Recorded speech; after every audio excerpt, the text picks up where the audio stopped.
हाँ जी students, so अज आप न्यू क्यू का टॉपिक डिस्कस करांगे जिहड़ा कि जैन टू अप्रैल लिस्ट दे विच ऐड होया है। टॉपिक है जी describe something that you can't live without. हुणे वैसे तो टॉपिक बहुत ईजी आ, बट ये ऑलरेडी ये चीज़ मैंशन की गई है, ना तो कंप्यूटर होना चाहिए ना तुहाडा फोन होना चाहिए, क्योंकि सारिਆਂ ਦਾ पहला आइडिया माइंड 'ਚ ਇਹੀ आउंदा कि मैं अपने फोन बारे बोल दूंगा, बट ऑलरेडी टॉपिक 'ਚ मैंशन करता कि तुसीं फोन या कंप्यूटर बारे तो बोल ही नहीं सकते। दैन होर किहड़ी थिंग है भी जिहदे बिना तुसीं रह नहीं सकते। बहुत थिंग्स ਹੁੰਦੀਆਂ ਨੇ ਜਿਵੇਂ ਰਿਸਟ ਵਾਚ ਤੁਸੀਂ ਕਹਿ ਸਕਦੇ ਹੋ, ਹੈ ਨਾ। ਇਸ ਤੋਂ ਬਿਨਾਂ ਤੁਸੀਂ ਕੋਈ ਹੋਰ ਆਪਣੀ ਲਾਈਕ ਹੈਬਿਟ ਦੱਸ ਸਕਦੇ ਹੋ, ਠੀਕ ਹੈ। ਜਾਂ ਮੈਂ ਜਿਹੜਾ ਇਹ ਟੌਪਿਕ ਕਵਰ ਕੀਤਾ ਉਹ ਕੀਤਾ ਹੈ ਡਾਇਰੀ ਦੇ ਉੱਤੇ, ਠੀਕ ਹੈ। ਸੋ ਇਸ ਤੋਂ ਪਹਿਲਾਂ ਆਪਾਂ ਅੱਜ ਕੁਝ ਸਿੱਖਾਂਗੇ ਨਿਊ ਈਡੀਅਮਸ ਜੋ ਕਿ ਆਪਾਂ ਇਸ ਟੌਪਿਕ ਦੇ ਵਿੱਚ ਹੀ ਐਡ ਕੀਤੇ ਨੇ, ਤੇ ਆਪਾਂ ਨਾਲ ਹੀ ਸਿੱਖਾਂਗੇ ਕੁਝ ਵੋਕੈਬ ਵਰਡਸ। ਸੋ ਸਭ ਤੋਂ ਪਹਿਲਾਂ ਆਪਾਂ ਡਿਸਕਸ ਕਰਦੇ ਹਾਂ। ਸੋ ਇਸੇ ਟੌਪਿਕ 'ਚ ਮੈਂ ਇਹ ਜਿਹੜੇ ਈਡੀਅਮਸ ਦਾ ਯੂਜ਼ ਕੀਤਾ। First one is go to place. Go to place का मीनिंग होंदा कोई डिपेंडेबल प्लेस जिहड़ी कि की आ बहुत ज़्यादा कंफर्ट है, ठीक है। सो मैं इस आंसर च इहनूं यूज़ किया है it's my go to place where I can express myself freely. हुण वो गो टू प्लेस मैं की दस्सिया, बुक बारे दस्सिया, डायरी बारे दस्सिया। मैं इत्थे की दस्सिया भी मैं डायरी बिना नहीं रह सकता। नैक्सट है ब्रीथ ऑफ फ्रैश एयर। सो ये भी एक ईडियम है जदों तुसीं बहुत ज़्यादा रिफ्रैशिंग फील करो, है ना। सो इस आंसर च मैं यूज़ किया होया कहते for me it's like a breath of fresh air when life gets overwhelming. So ये मेरे लिए कहते की आ एक एनर्जी का काम करती है। नैक्सट है जिहड़ा नथिंग फैंसी, जिहड़ा बहुत सिंपल होवे, है ना। सो कहते मैं किदां यूज़ किया it's not fancy but it's my treasure. मेरे फैंसी का नहीं आ, है ना, भी सिंपल है पर मेरे लिए ट्रेजर है। ट्रेजर की होंदा मेरे लिए खजाने नाल भरपूर है। नैक्सट है हार्ट टू हार्ट कॉन्वरसेशन। ਇਹਦਾ मीनिंग की होंदा जिथे तुसीं ओपनली, है ना, अपनी सारिया फीलिंग्स दस सको। सो इच मैं यूज़ किया it's like having a heart to heart conversation with a friend who never interrupt. So diary है जिहड़ी मैनूं एक तरह की मेरे फ्रेंड की तरह जिहड़ा मैनूं इंटरप्ट नहीं करता, है ना। मैं सारिया फीलिंग्स उहदे नाल शेयर करदा। Next is jack of all trades. ਇਹਦਾ मतलब की होंदा something that is versatile and good at many things. Someone या समथिंग जिहड़ा एक लाइक बहुत ਉਹਦੇ ਵਿੱਚ ਵਧੀਆ ਹੋਵੇ, है ना, मल्टीटास्किंग जिवें ਆਪਾਂ ਕਹਿੰਦੇ ਆ। सो मैं यूज़ किया माई डायरी, जिहड़ी मेरी डायरी है मेरे लिए कहते की is a jack of all trades when it comes to helping me, ठीक है। सो सारा एलैबोरेट आप बाद करते हैं। नैक्सट है letting the cat out of the bag to reveal a secret और शेयर अ बर्डन, है ना।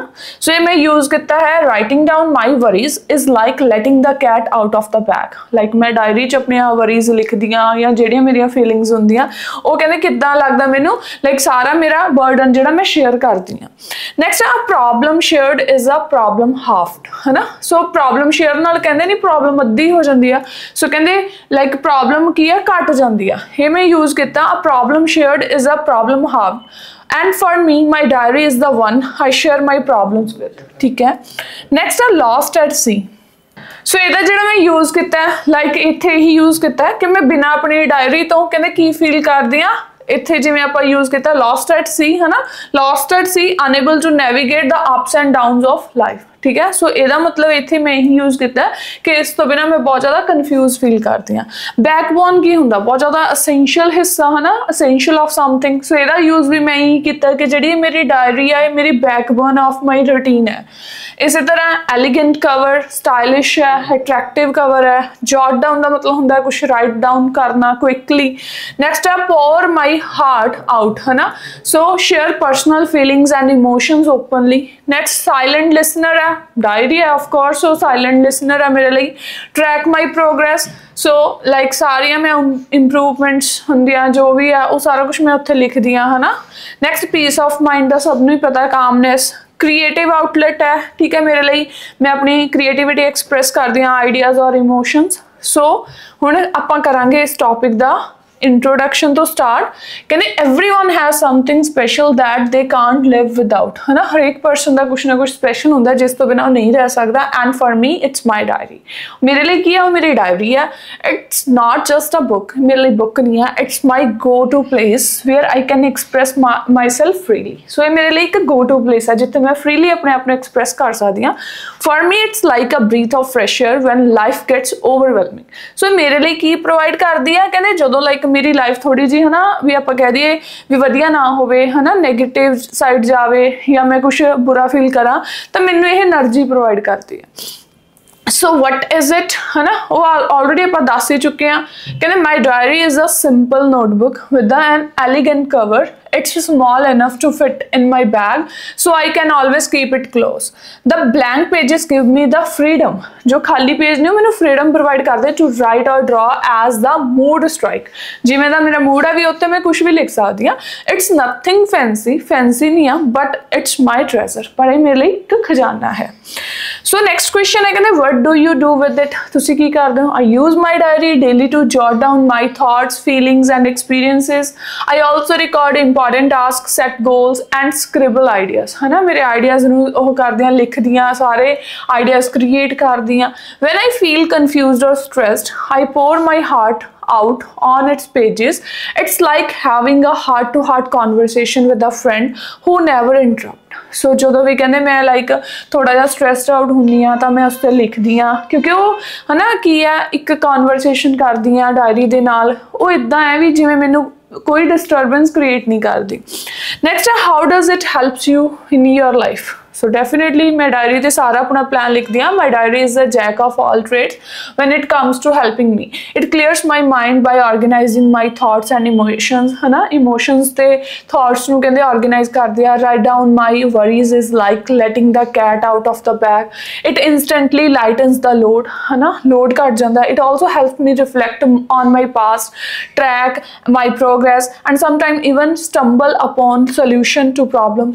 सोल्यूशंस मिलते हैं मैनू अपनी पास्ट चेक करके अपना प्रेजेंट चेक करके अपनी प्रोग्रेस चेक करके ठीक है। As the saying goes a problem shared is a problem half and for me my diary is the one I share my problems with. So diary मेरे लिए एक है जिन्हें मैं अपने प्रॉब्लम शेयर करती हूँ। नैक्सट है why can't you live without it. हुण तुसीं क्यों नहीं रह सकते है ना। I can't imagine life without my diary because it brings me peace of mind and keeps me balanced ठीक है क्योंकि पीस ऑफ माइंड प्रोवाइड कर दिया। It's my stress reliever, stress buster है ना motivator and a constant companion through thick and thin.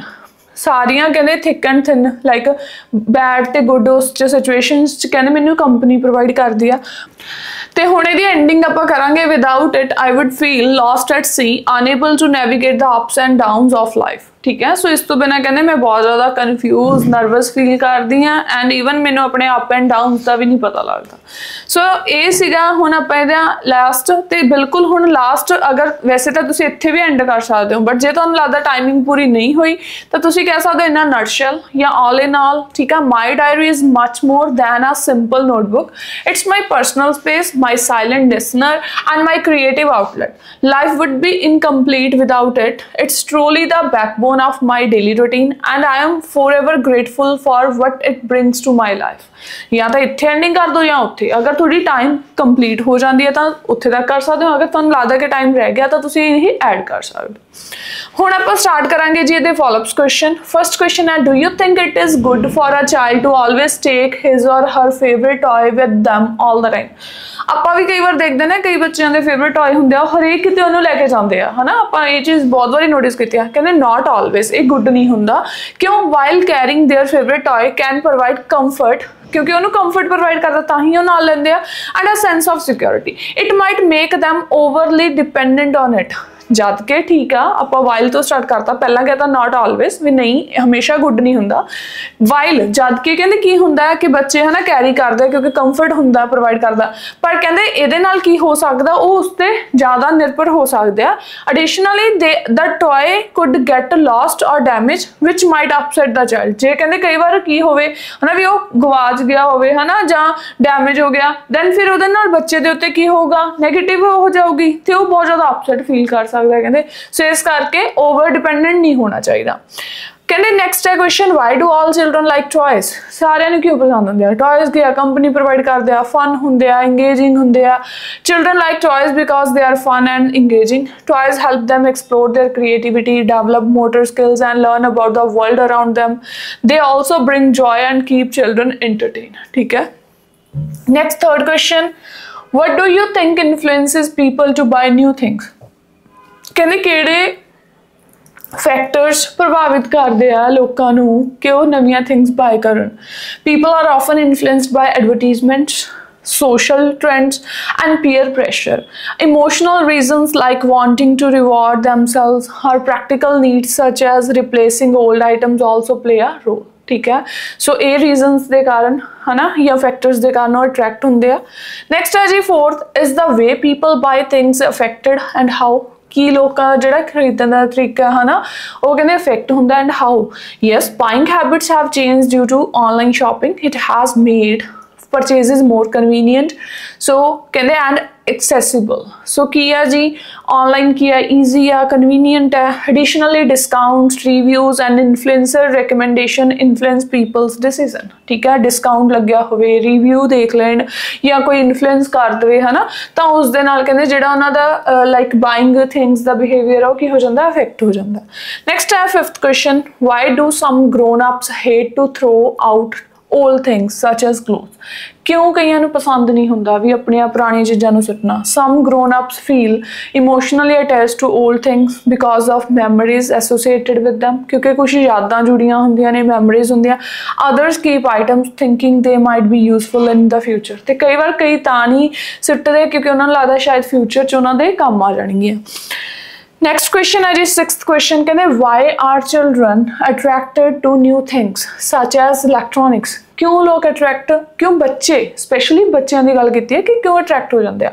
कहते children are क्यूरीअस, बहुत ज़्यादा उत्सुक होंगे ने and easily drawn to new colourful and interactive gadgets. जिहड़े कलरफुल हो न्यू हो उहदे वाल अट्रैक्ट हो जाते हैं क्योंकि बहुत ज़्यादा उत्सुक होंगे ने। इलैक्ट्रॉनिक्स लाइक टैबलेट्स और toys with the lights and sounds capture their attention. Like कोई नवी चीज़ देखी उस नवी लाइट देखी साउंड देखा है ना उन्होंने ध्यान कहते खिंच लेंगे अपने वाल and keep them engage for longer periods. तो कहते उन्होंने इंगेज हो जाते इनवॉल्व हो जाते for a longer time periods के लिए। सो इस करके कहते न्यू आइटम्स के नाल न्यू थिंग्स के वाल सच एज जिमें इलैक्ट्रॉनिक्स के वाल कहते की है बहुत ज़्यादा अट्रैक्ट हो जाते हैं। ओके फ्रेंड्स, ये सीगा न्यू क्यू का टॉपिक। मिलते हैं जल्द ही नैक्सट टॉपिक के नाल। Bye bye, take care.